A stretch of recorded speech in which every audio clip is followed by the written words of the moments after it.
So, hi everyone. In this episode, we will be exploring the intersection of robotics and AI in the healthcare space and how it is transforming the space, especially with regard to healthcare access in rural areas. It gives me immense pleasure to welcome Dr. Sanjeev Kumar, who is a gynecological oncologist and has been at the forefront of robotic surgery.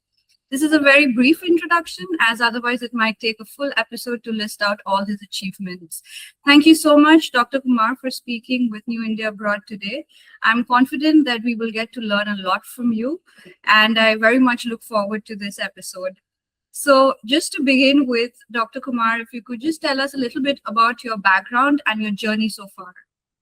Yeah, absolutely. Thank you very much for the opportunity. And it's a great honor to be discussing robotics and artificial intelligence with you guys. And I'm excited.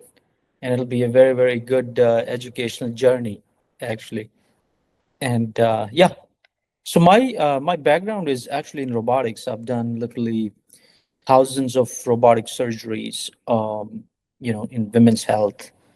So I'm a gynecologic oncologist, and basically the evolution of specialties is different in different countries.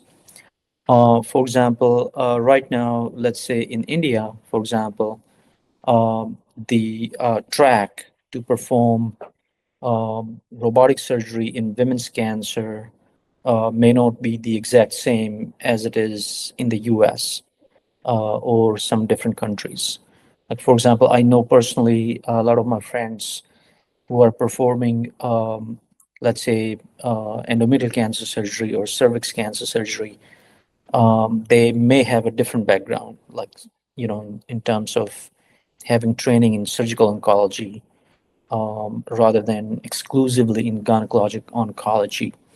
Whereas in the US, the training goes with OBGYN residency first, and then followed by gynecologic oncology fellowship. And then, depending on your interest, you can kind of pick and choose. Some people do more robotic surgery, others do less robotic surgery. Some people are more interested in doing open surgeries, ovarian cancer debulkings, and things of that nature. So, with whatever type of combination you take, you can basically align your interest to the field. And I've always been very, very interested in learning about robotics. And, robotics right now is directly intersecting with the artificial intelligence. So it's very, very exciting and area that is developing very, very rapidly. And it's the right time to actually learn about these things.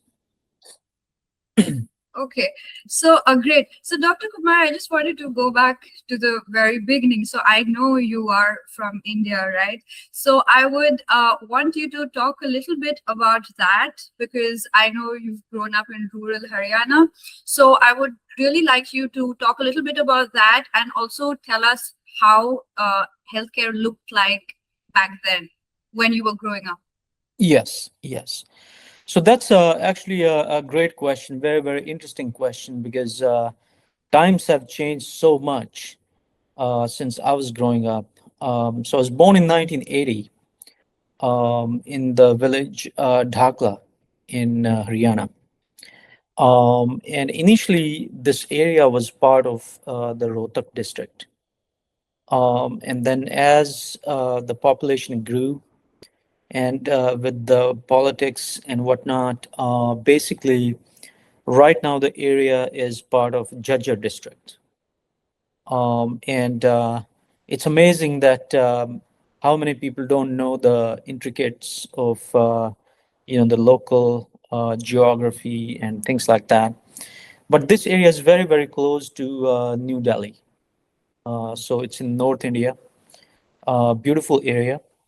And yeah, I grew up in a farming family over there in Dakla village, and did my high school there, and then did my plus one, plus two from Chandigarh, and then was able to get through the competitive examinations At that time, it was called the pre-medical examinations, PMT.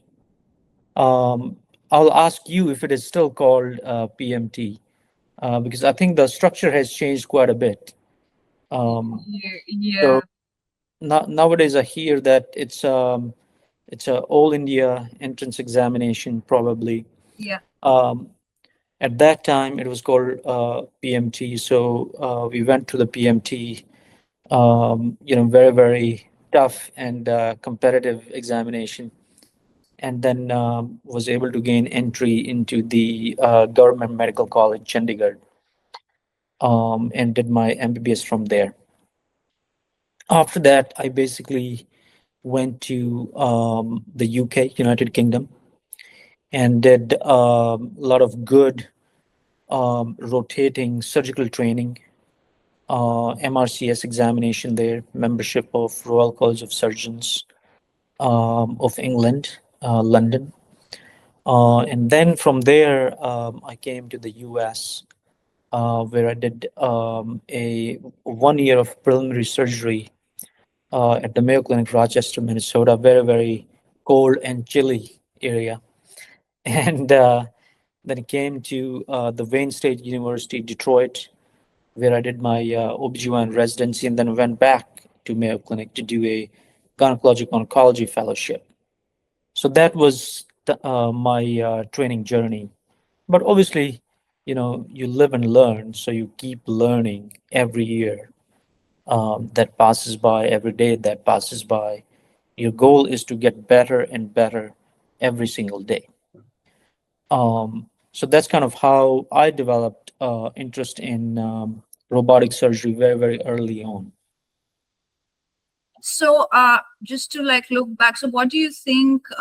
Like, do you think there's been progress made from that time? Like, if I talk about, say, your district, for instance, do you think there's much of a difference right now, or does what is lacking? Yeah, so I think when I look back growing up as a kid, things were very, very primitive, actually. The village had a primary healthcare center. I remember going there, getting some vaccinations and some very, very preliminary illness treatments. Sometimes cesarean sections will happen there. Babies will be born. Those type of things. It's been such a long time. And then the healthcare. If you were not receiving good healthcare, or if your condition was too complicated, then you would usually be shipped to PGI Rohtak, or Chandigarh or New Delhi. Those were the main areas. But it was, difficult to get healthcare for complicated illnesses or complicated surgeries. Expertise was fairly limited. Now the area has developed quite a bit. And when I interact with local colleagues, I'm constantly challenged to learn, how much more they have progressed. And, it's great interacting with them, learning from them, and we build on each other's experiences. Also, since the information technology field has exploded, a lot of times you're getting online webinars, you're able to connect with colleagues from India, pretty much all over India, actually. And the exchange of knowledge has become quite rapid. So nowadays, you can pretty much call anywhere in the world to seek medical expertise. And so, with the great flow of knowledge, the area has been developing rapidly. And it's quite amazing to see how much progress has been made.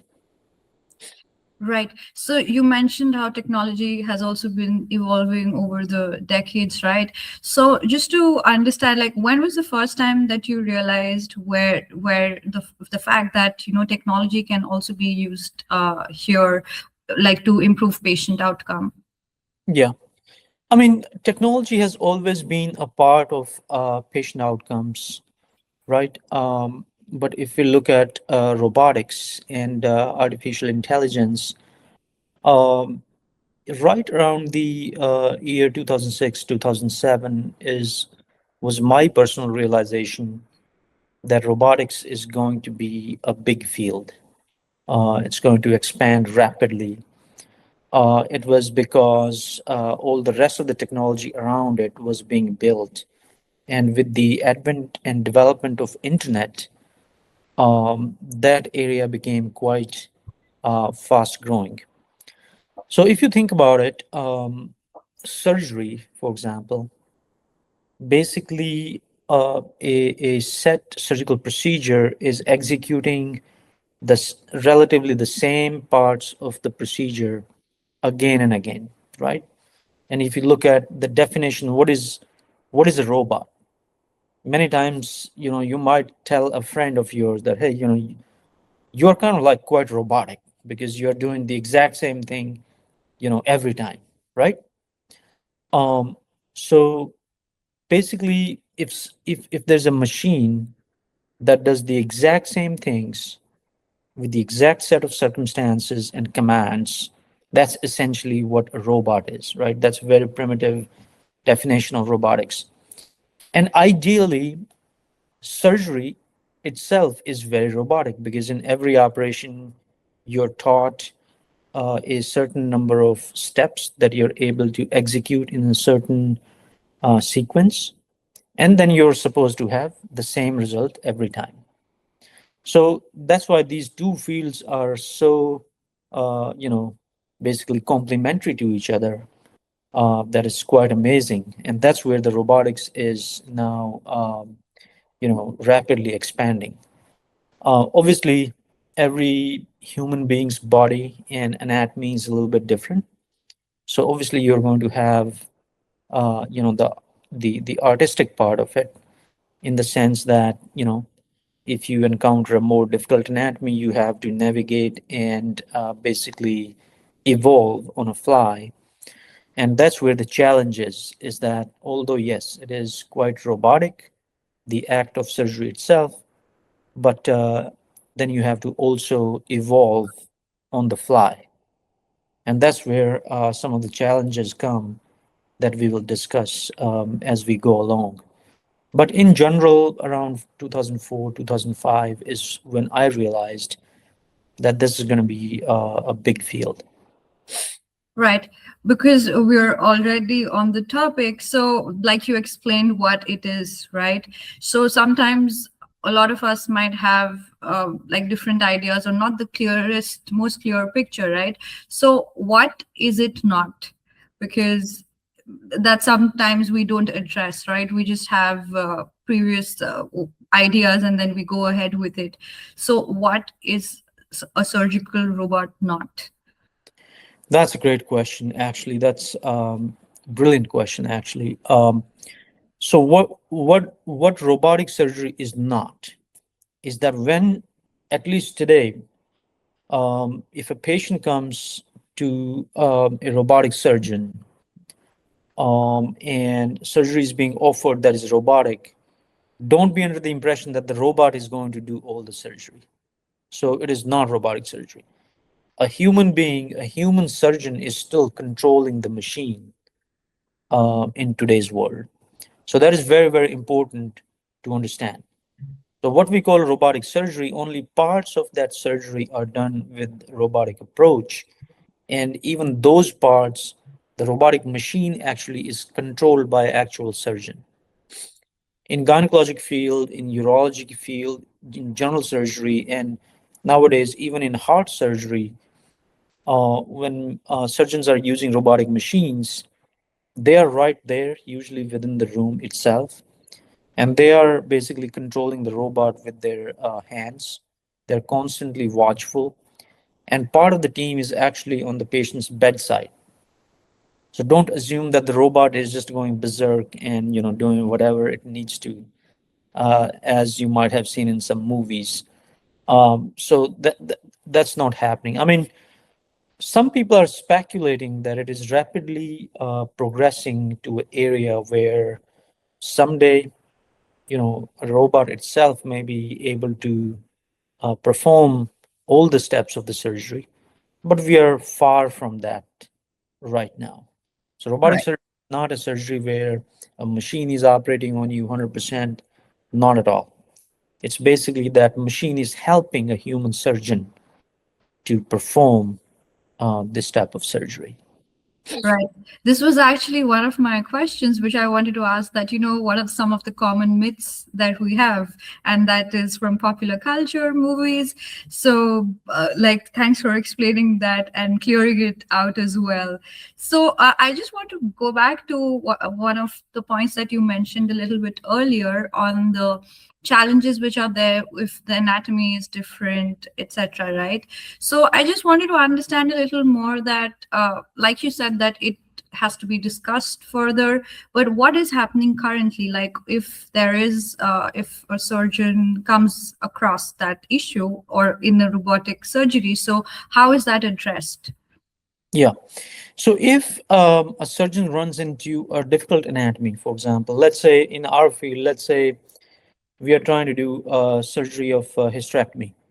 Hysterectomy is a surgery where the surgeon removes the uterus, whether it is diseased with, let's say, fibroids, which are benign tumors, or has actual cancer in it, or some other problem in which it is causing constant bleeding, for example, and a surgeon is trying to remove the diseased organ with a procedure called hysterectomy. If the uterus is too large and is not being held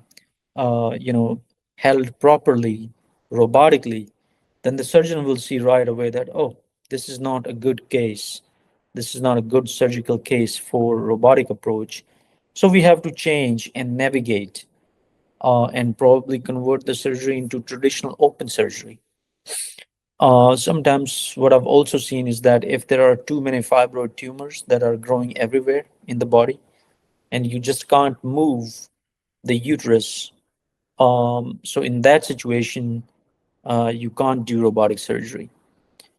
Sometimes if the cancer is too far spread, then those typically do not become good robotic cases, at least where the science is standing right now.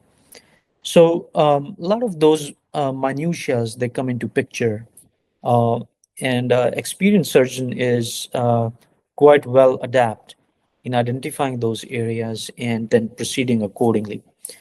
In some cases, you start robotically, then you quickly realize that, oh, we got to change course, and then you convert it into open surgery. In still other cases, depending on the CT scans and things of that nature that we do before moving to surgery, we can easily guess that, okay, this is not a good robotic surgical candidate, so we can't offer that. So those are the judgment calls that we make in clinical practice. So are there certain parameters, like I'm sure there are, but like what are the parameters by which you judge whether this is a case for robotic surgery or not? Or like should we go ahead and do an open surgery, for instance? Yeah, so that's a great question, and it differs by the field. I'll tell you, in our field, in the field of gynecologic surgery and pelvic surgery, there are a lot of factors, and a lot of these factors can also depend on the experience of the surgeon who's performing the surgery. Also, if, for example, if the uterus is too large, or if the uterus contains too many tumors of the or the cancer is too far spread. And then there are sometimes patient-related factors as well. So one of the big factors is, let's say, somebody's body weight is just too much. So in robotic surgery, we have to put the patient head down and feet up, and we call it Trendelenburg position. It's kind of like a long name. A lot of people don't remember it. In Trendelenburg position, what happens is the patient's head is down, the feet are up, so that all the bowel that is supposed to be in the pelvis falls out, and you get clearance in the pelvic area to basically perform your surgery safely. Because if the bowel is in the way, then the surgery becomes unsafe because you can hurt the bowel, and you don't want that, right? So, as the patient's head goes down, feet go up, the bowel falls out of the way, and the surgeon is able to operate. But as the body weight increases, obesity increases, then as you're putting the head down, feet up, then all the fat and all the organs, they basically fall on the patient's lungs, right? Then the patient cannot breathe. And if somebody can't breathe, you can't do surgery, or you should not do surgery, right? So, so right away you know that okay, this is not a good patient for robotic surgery. Now everybody's threshold, experience, and skill set is a little bit differently. So what is their cutoff of body weight where a surgeon will say, no, I can't do this or I can do this is different. It is also different by institution as well. Like some hospitals, they're more experienced in terms of dealing with people who are more obese. Some hospitals that are less experienced in doing that. So a lot of these factors they come into picture. However, um, everybody who's requiring surgery, at least in the urology specialty or gynecologic specialty or general surgery specialty, and nowadays even heart surgery, should always check that okay, if I'm going to do this surgery, can it be done robotically? So one should always ask, because many times, unless you ask, you don't find out, right? The main advantages of robotic surgery is that your view is magnified as a surgeon, and you lose less blood, right? That's very important. In surgery, if you lose too much blood, it can create problems. So you want to reduce the blood loss, right? So using the robotic approach, you lose less blood. Then also, because you can see in a more magnified fashion, you can identify more structures. And because of that, because you can see better, you can save more of the healthy tissue and remove more of the diseased tissue. And therefore, the surgery becomes safer. The data that is out there in the scientific literature says that as the robotic approach grows, the complications are becoming less and less. Wound infection rate is less, blood loss is less, people are getting discharged from the hospital quicker. Like a lot of the surgery in gynecologic specialty nowadays, basically you're able to let the patient go home the same day after robotic surgery. Whereas previously people needed to stay in the hospital for a few days, but nowadays you can have outpatient surgery because of robotics. So those are the advantages, and that's why people should inquire always that if somebody's about to have a hysterectomy, somebody's about to have a prostate surgery, they should inquire about robotics.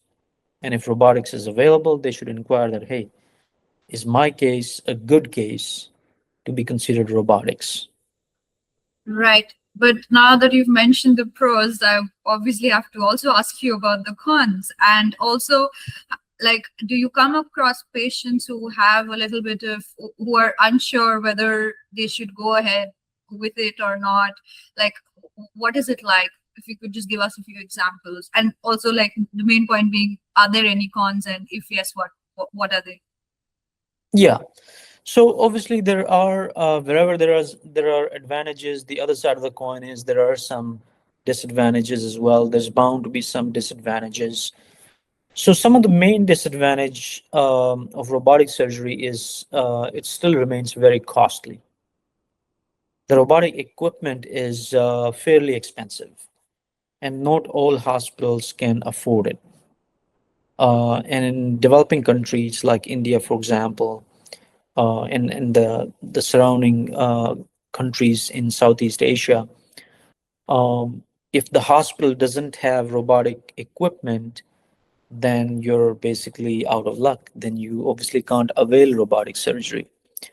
The good news, though, is that to counteract that, more and more companies are starting to manufacture robots, surgical robots, and the equipment is becoming more and more available within those hospitals. But still, a lot of hospitals in India, they don't have robotic equipment. So cost is a major problem and a barrier to entry. The other issues surrounding robotic surgery is then second one main is training. That because the robot is not available, a lot of the younger surgeons they don't get training, right? So if they're not trained on the equipment, then they should not be offering the surgery. Um, the next barrier is training of the staff. If the staff is not trained with robotic surgery, then it becomes inherently unsafe to offer somebody robotic surgery. Um, and then, finally, you get into these very nuanced areas where a patient's anatomy is different. So let's say somebody is developmentally abnormal. Let's say they have two uteruses and the anatomy is not very well defined. Then obviously that is not going to be a good robotic case. If somebody has cancer and the cancer is spread all over the abdomen, that may not become a good robotic case. And then we already talked about if somebody is very obese, that they cannot be put, head down, feet up, then it becomes problematic. Now, there are ways to deal with it, but on the surface, those are some of the cons. Is that yes, robotic surgery can help majority of people out there, but still there are some people who may have disease process that is not suitable to be treated with robotics. Right. And so do you come across patients who, for instance, even if you've advised or suggested that let's go ahead with the robotic surgery, but do you still come across patients who have that initial fear? Oh yeah, a lot of people. That's something that we haven't discussed so far, but a lot of people have this fear of new technology, right? Like in my practice, I saw a bunch of patients who would say, "I don't want robotic surgery. I don't want a robot operating on me," right? Uh, so in some of the situations, we will explain to them that look, it's not just the robot.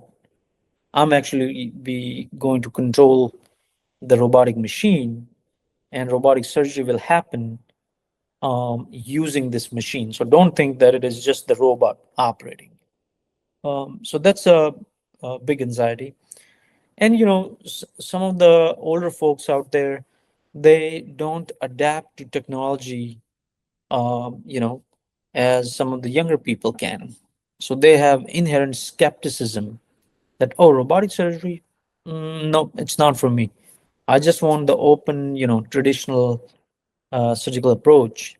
So let's say, you know, some people that are, my parents' age or my grandparents' age, for example, they may be opposed to robotic surgery. So yeah, I've seen some patients like that, and it's pretty fun conversation with them to have them change their mind, and sometimes they do after learning that, oh, really, hmm, maybe I was scared about this, but now I'm not after having more information. So that's kind of how it rolls out. Right. So would you say that is this like one of the reasons why, say, the ordinary person should learn more about robotics and AI in hospitals and how it's getting intertwined in this Yes, current state? yes, one should definitely learn. And I've seen that a lot of the good hospitals, they actually take a proactive approach in which they'll put, some flyers in the lobby. They'll have some pictures on the walls.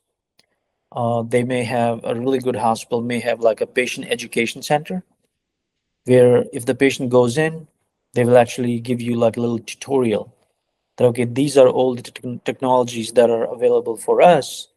and we have this robotic surgery. I've also seen some of the hospitals, they advertise in newspapers that, hey, we got this nice, flashy, um, Da Vinci machine. Please come to us, and we will do robotic surgery, and you'll fare better. You'll have less complications. You have less blood loss, things of that nature. So those type of areas are quite, progressive and available. Right. So, Dr. Kumar, like sometimes big terminologies can become an issue to be explained to the larger audience, right? So, if Yes. you could just tell us a little more, or rather explain a little more on how AI and robotics is intertwining currently, and what has been the evolution so far. Yeah. AI, I would say, is still in the very, very infancy stage when it applies to robotic surgery. But the rate of growth is pretty rapid.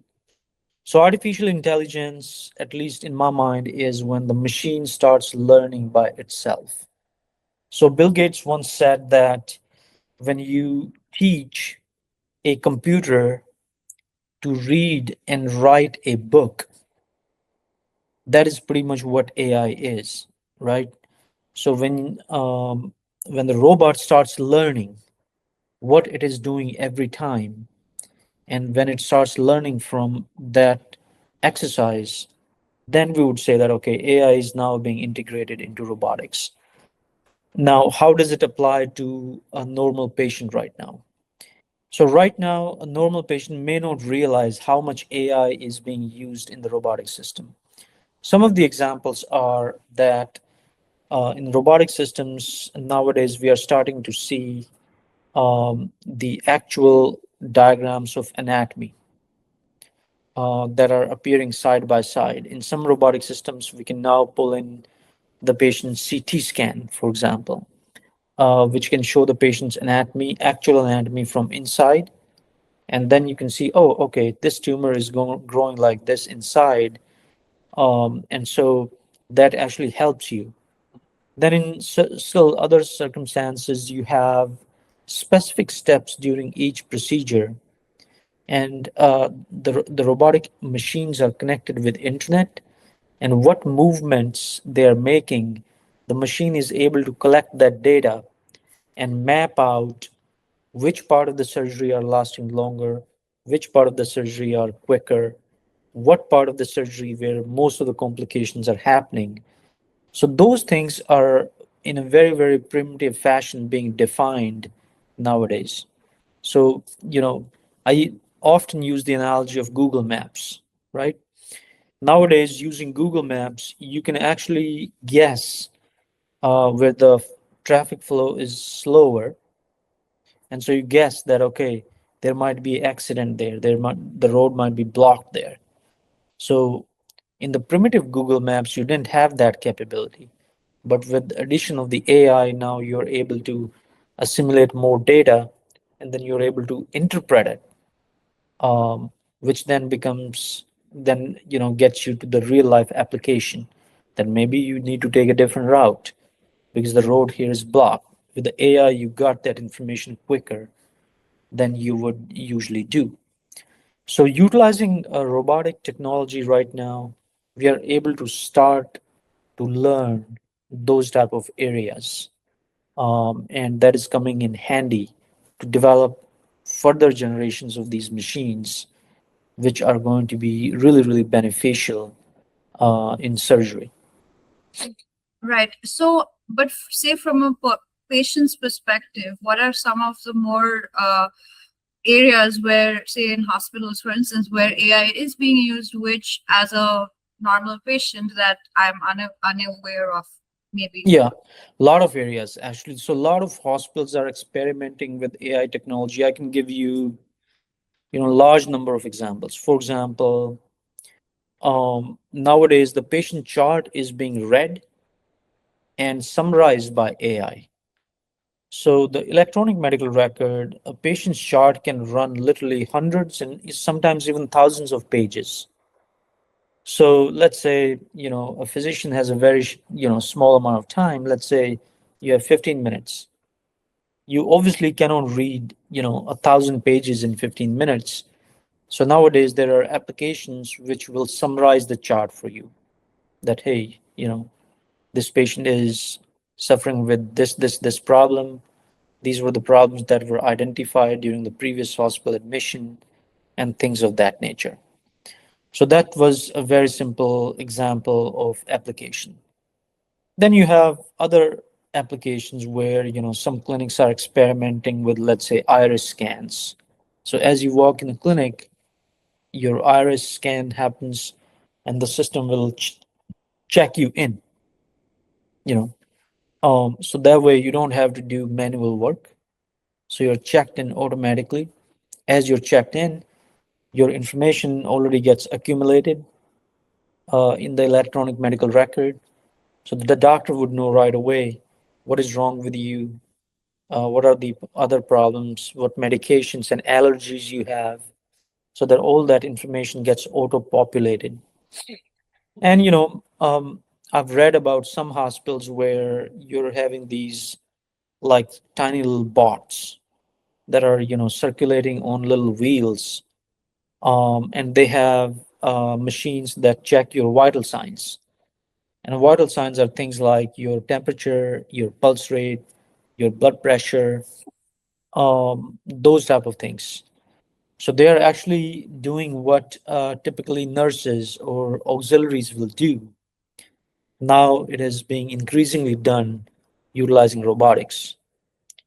Um, I was recently talking to a colleague of mine who is building an application, for example, for automating your prescriptions. Let's say, during your older age, let's say you are on several medications. Some people take, 5 medications or 10 medications. And many times it becomes hard to keep up. What are the changes, especially if the patient is having too many visits. And let's say these visits are in different areas because the patient is traveling. Let's say somebody, let's say one of our older parents is visiting from India to the US, right? And there's a lot of information in the Indian system that needs to be transferred. So nowadays it can be transferred electronically and summarized quickly. And with this prescription application, it can quickly store the data and analyze that, okay, these are the medications that the patient is taking. And this is the dose. This needs to be increased. This needs to be decreased. So a lot of things like that can be analyzed nowadays using robotics. Obviously, how these medications interact with each other. That's also happening because some medications have different side effects, others have different side effects. So those are the things that are making the lives a little bit easier and safer for the patient, which is very, very good. But I really wanted to understand, like, what is the efficacy of, while it is clearly making life simpler, but so far in your experience, what's the efficacy been like? Like, are there cons or disadvantages to this as well? Like when they are summarizing charts or prescriptions, what is the medical community thinking about? Great question, as always. So basically, you have things like errors, right? In the AI world, if you're not careful, um, as they say, sometimes if the underlying data is bad, then you're going to get bad conclusions. So it's like garbage in, garbage out, right? It does happen a lot in AI and robotics as well. Is that if you feed the system the wrong information, then you can easily have major errors that can impact patient care. And that is something that can happen nowadays. So one has to be very, very careful.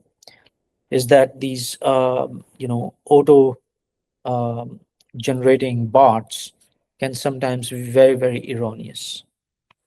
Right. Thank you so much for that explanation, Dr. Kumar. So, Yeah.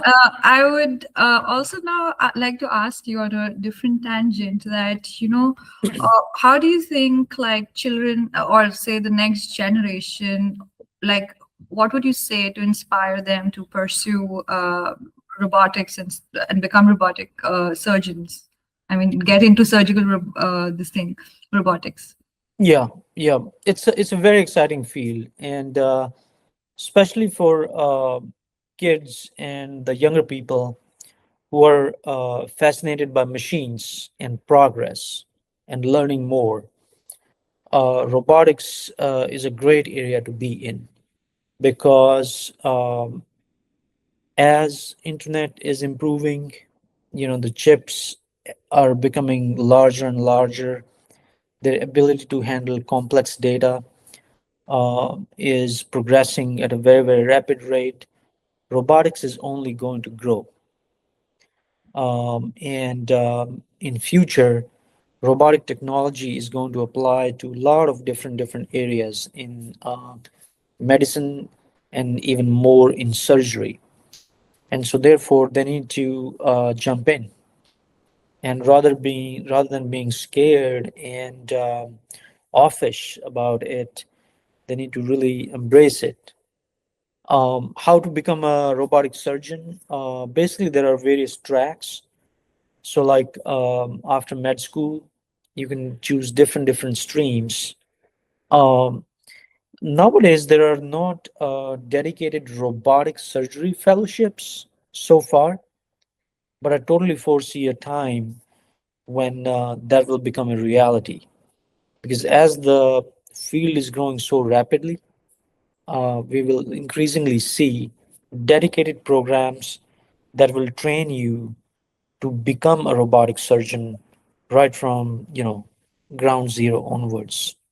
So that is going to happen. Right. And another thing, like I know you've already mentioned a lot about its future, but I would love if you could just expand a bit more on the future of robotics, and will we actually see a time when it's just the robots performing the surgery, like you mentioned earlier in the episode? So if you could just expand a bit more on the scope of it. Yeah. I saw a little YouTube short somewhere where Elon Musk was being interviewed, and he was saying that, you know, in about 3 years, Optimus will become, way better than a human surgeon. Um, I think that prediction is a little bit, uh, you know, too short, if you ask my opinion.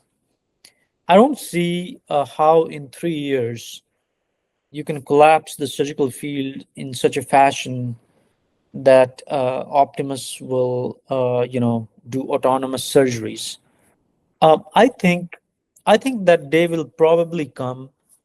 Probably not for all surgeries, but for some very, very simple surgeries in a very controlled environment, gradually, um, where a robot is able to perform surgeries. But we are very far away from that, I would say. I think the time is coming, but it's very, very slow. Think about, let's say, autonomous cars, for example, right? Even now, where the technology has improved so much, and you have self-driving cars, obviously, but even the self-driving cars, you have certain areas of the road where you literally have to take control. And we still are not in the day and age where we have like complete autonomy, even in driving, right? So even in that area, we have a lot of progress that we need to make. Um, Surgeries, also similarly, we are not there at a point where Optimus can take over in 3 years. I'm fairly confident about making that prediction. It's not going to happen in 3 years. Um, but over a longer time horizon, it probably will happen. Probably some smaller parts of surgery will be identified that, okay, these are the areas that you can exclusively deal with robotics alone. And then these are the areas where you have hybrid, and then still this area where you have where a human surgeon is going to exclusively operate. Um, so there's progress being made, but we are not there where we can do autonomous robotic surgeries. That's just my opinion. Right, of You course. you have to update me as you learn more from other sources. I would love to know if other people think differently. Sure. Well, that sounds really hopeful. But while we're on the topic of progress, I would also like you to touch upon the fact of, because we mentioned that we'll touch upon a little bit on access to rural healthcare as well. So, how does that look like? And with all of this automation, AI, robotics, do you think that's improving? Or as of today, where does it stand, especially for, say, a market like India? Yeah, rural areas need to have an open mind about robotics. I think as more and more companies build these surgical robots, the cost is going to come down. Like anything else, as the amount of investment increases, mass production starts in different countries, um, the cost is bound to get lower and lower in future. Take the example of any technology. For example, you take, cell phones, you take computers, you could take tablets, you take washing machine, for example. It started in smaller areas, more developed areas, and then gradually made its way throughout the world. I don't see robotic surgery being any different. Is that it's going to take time, but the day is coming where more and more surgical robots are distributed to the rural areas. But we need to spread the awareness that this type of technology exists so that people can avail it. Um, so that is, our job is to increase the awareness. But the accessibility is increasing. It's not there yet, but it is increasing every day. But do you think there are any policy changes that are required, or like how to make it more accessible? Like I get that reducing cost is one thing, but that's the manufacturer's side. But do you think there's a policy change also which is required?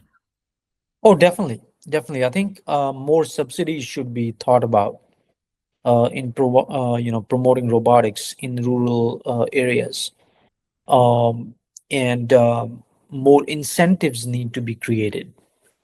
With government subsidies, maybe you tax them less so that the equipment becomes more affordable. Maybe the government needs to promote training programs, um, needs to encourage more online training, for example, about awareness, training of the staff. And then, if the government can sponsor some of the equipment, let's say the earliest generation, the government, can sponsor, and the local people develop those programs. And then, as people get trained, the program becomes ingrained, and in successive generations, that investment actually will pay very, very well. So those are the areas that the policymakers can look at. They can definitely play a big part, actually, even in promoting manufacturing facilities um, that can help reduce the cost and increase dissemination in a big way. So those are the things that should be strongly considered. Right. So, Dr. Kumar, you've been in the profession for so long, and also considering the Indian diaspora in the United States is also a huge one. So, in your interactions, in your experience, How has that been? Like, is the community open to this idea? Are they having conversations about it? What's it like? Yeah. So robotics, as I see it now, I meet more robotic surgeons now as compared to, let's say, 10 years ago, right? It's slowly increasing. slowly and slowly the awareness is increasing as well. A lot of it is also being driven by the patient's awareness, because a lot of times, unless the patient asks you, it's just not on your mind for something to discuss. But increasingly, conversations are happening. There are some Indian companies that are coming on board as well, that are building robotics and are doing a good job at it. And they are collaborating with a lot of different countries. And you'll be pleasantly surprised that a lot of these are being advised by their US counterparts. So there's a great deal of educational exchange that is going on in all areas, like you talk about manufacturing, marketing, training of the staff. So a lot of that is occurring, and that should be encouraged. It went from robotic surgery went from being like a fringe operation to, in many operations now, it is the dominant way of doing surgery. For example, you look at hysterectomies, for example, or operations on the prostate gland in men. Those operations, I'll be surprised nowadays if somebody's having, let's say, open surgery for those. So those are the areas where robotics has made a lot of progress, and then it gradually is disseminating in other areas as well.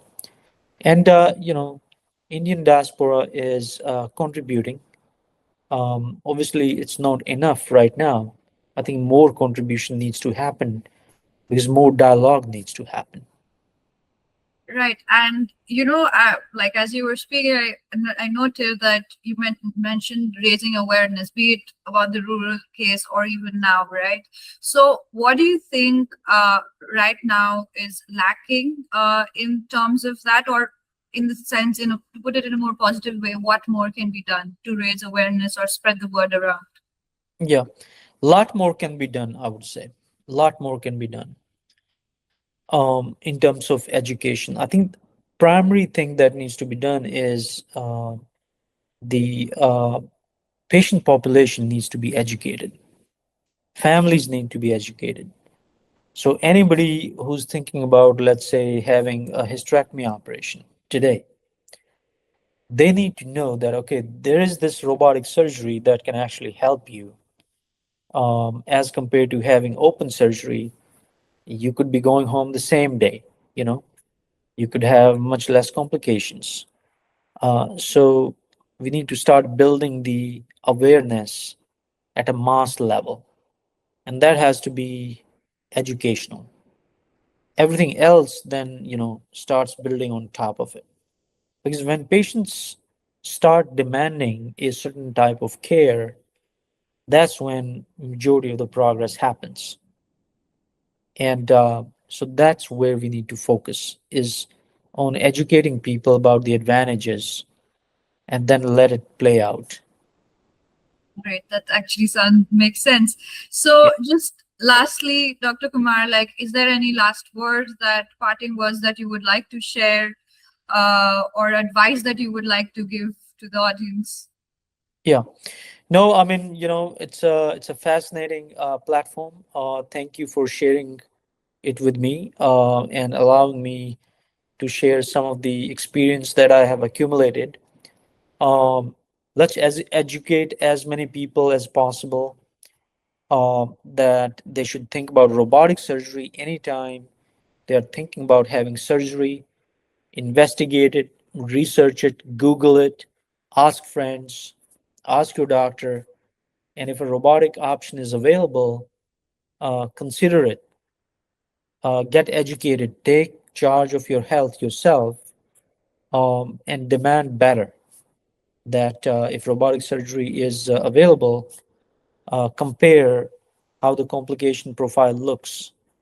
And in fact, there's good data to support the choice of robotic surgery. Then seek out people who are performing robotic surgery. Don't settle for less. And this is a message that I would like to give. And I think that's a fascinating and important one, so to speak. Thank you so much, Dr. Kumar. It was really our honor to have you on this podcast, and I hope we can speak again soon. Absolutely. Thank you so much. Thank you. Thank you very much. Yes.